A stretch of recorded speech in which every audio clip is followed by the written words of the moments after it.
भाई लोग, क्या हाल चाल। तो आज की वीडियो में हम बात करने वाले हैं फ्रॉम सीजन 4 के ऑफिशियल ट्रेलर के बारे में। और हाँ गाइस, सॉरी, मुझे पता है कि इस ट्रेलर पर वीडियो बनाने में मैं थोड़ा लेट हो गया हूं।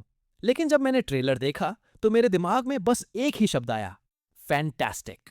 क्योंकि ट्रेलर देखकर एक बात तो बिल्कुल क्लियर हो गई है कि इस बार सीजन 4 पहले से भी ज्यादा डार्क और खतरनाक होने वाला है।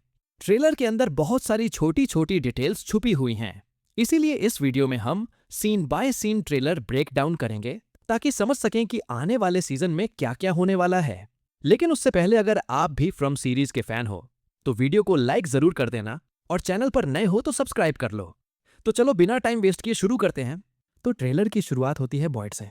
हम देखते हैं कि बॉयड अपनी वाइफ एबी की कब्र के पास खड़ा है और काफी परेशान दिखाई दे रहा है। वो बोलता है कि something is different, I am changing. यानी बॉयड खुद महसूस कर रहा है कि उसके अंदर कुछ बदल रहा है। और तभी जमीन के अंदर से एक हाथ बाहर निकलता हुआ दिखता है।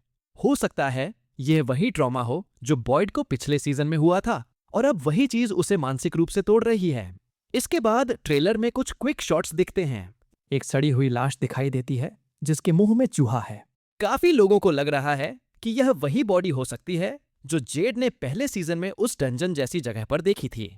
इसके बाद एक आंख वाला आदमी दिखता है जिसके हाथ में एक डरावना सा स्कल है। यह भी जेड के विजन से जुड़ा हुआ लग रहा है। इसके बाद कुछ लोग भागते हुए दिखते हैं। ये वही मोमेंट हो सकता है जब एबी लोगों को मार रही थी, क्योंकि उसे लगता था कि सबको मारने से ही वो इस जगह से आजाद हो सकते हैं। और आखिर में बॉयड को अपनी ही वाइफ को मारना पड़ा था। अब अगले शॉट में हमें स्केयरक्रो दिखाई देते हैं। और मजेदार बात यह है कि वही स्केयरक्रो एक पेंटिंग में भी दिखाया गया है। लेकिन उसके तुरंत बाद वो स्केयरक्रो जिंदा होता हुआ नजर आता है। हो सकता है यह सब बॉयड के नाइटमेयर का हिस्सा हो, क्योंकि लीक के अनुसार इस बार बॉयड को बहुत ज्यादा बुरे सपने आने वाले हैं। इसके बाद हमें टाउन में एक नया प्रेस्ट आता हुआ दिखता है और उसके साथ एक नया कैरेक्टर भी है जिसका नाम है सोफिया। अब दो पॉसिबिलिटी हो सकती हैं, या तो सोफिया इस प्रीस्ट की बेटी होगी या फिर उसकी स्टूडेंट। इसके बाद डोना बॉयड से सवाल करती है कि आखिर केव के अंदर क्या हुआ था, क्योंकि टाउन के काफी लोग ये जानना चाहते हैं कि बॉयड ने वहां क्या देखा। लेकिन असली ट्विस्ट तो ये है कि बॉयड कैसे बताएगा कि उसका पोता असल में एक स्माइली मॉन्स्टर है, क्योंकि फातिमा ने किसी इंसान को नहीं बल्कि उसी मॉन्स्टर को जन्म दिया है। अब ट्रेलर में हमें जेड फिर से उसी केव के अंदर जाता हुआ दिखता है जहां उसने पहले मिस्टीरियस किड्स देखे थे। लेकिन इस बार उसे एक नया बच्चा दिखाई देता है जिसने ब्लू शर्ट पहनी हुई है। अब तक हमें सिर्फ बॉय इन वाइट देखने को मिला था, लेकिन अब शायद हमें अलग अलग बच्चों का रहस्य पता चलने वाला है। हो सकता है यह वही बच्चे हों जिन्हें किसी समय सैक्रिफाइस किया गया था। इसके बाद जूली अपने पापा जिम के बारे में पूछती है कि वो अभी तक घर क्यों नहीं आया। और इसी बीच टबिथा जंगल में अकेले घूमती हुई दिखाई देती है। शायद उसे अंदाजा हो गया होगा कि जिम के साथ कुछ बुरा हुआ है, या फिर वो उसे ढूंढने निकली है। इसके बाद जेड सभी को एक गैरेज जैसी जगह पर ले जाता है जहां दीवार पर लिखा होता है नॉलेज कम्स एट कॉस्ट। और अंदर देखकर टबिथा रोने लगती है। बहुत संभव है कि वहां जिम की डेड बॉडी रखी हुई हो।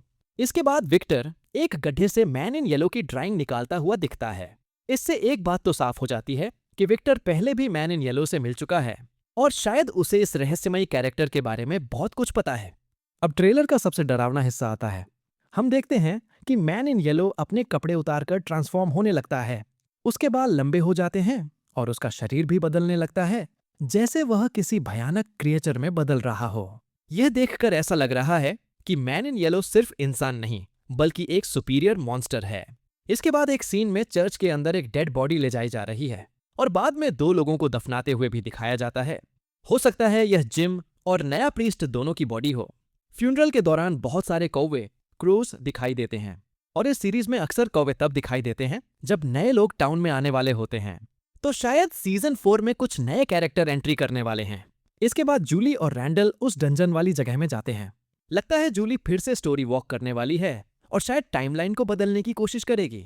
एक सीन में केनी और सोफिया साथ में दिखाई देते हैं, तो बहुत संभव है कि इस सीजन में इनके बीच लव एंगल देखने को मिले।